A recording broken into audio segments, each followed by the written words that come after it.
let's talk about the keys to a win tonight over Florida. Starts with goose egg, as in turnovers. Yeah, Tennessee, I know this is coach speak, but if the Vols have any chance to win in the Swamp tonight, they've got to limit turnovers, and I would say probably zero. We know Joe Milton hasn't thrown an interception since he put on a Tennessee uniform. We'd like to keep that tonight.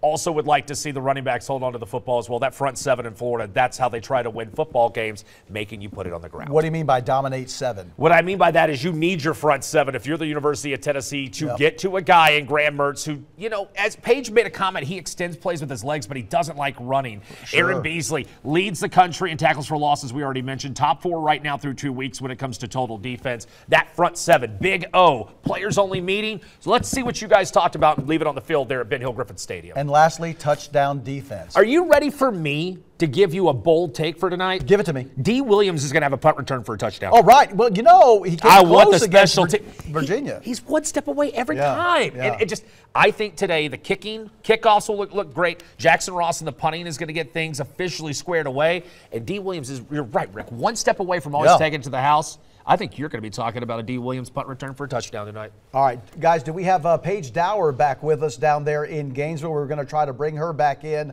to get her final thoughts, and there she is, looking very good right there outside of Ben Hill Griffin Stadium. Paige, what are your final thoughts, maybe some of the things Tennessee might need to do to pull off their first win down there in 2 decades?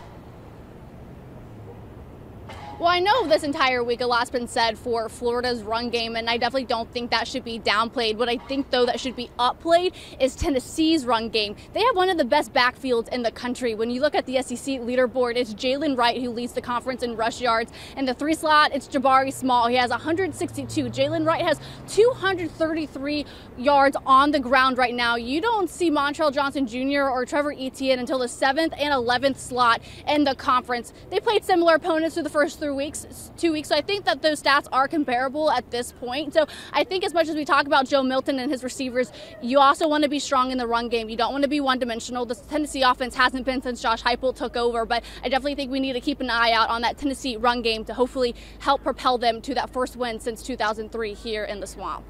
The magic number for Tennessee's rushing game is 150. If they get to 150 yards, the win percentages dramatically increase. It's a simple yes or no. You buy in the Vols running game tonight over 150 yards on the ground against Florida's front seven?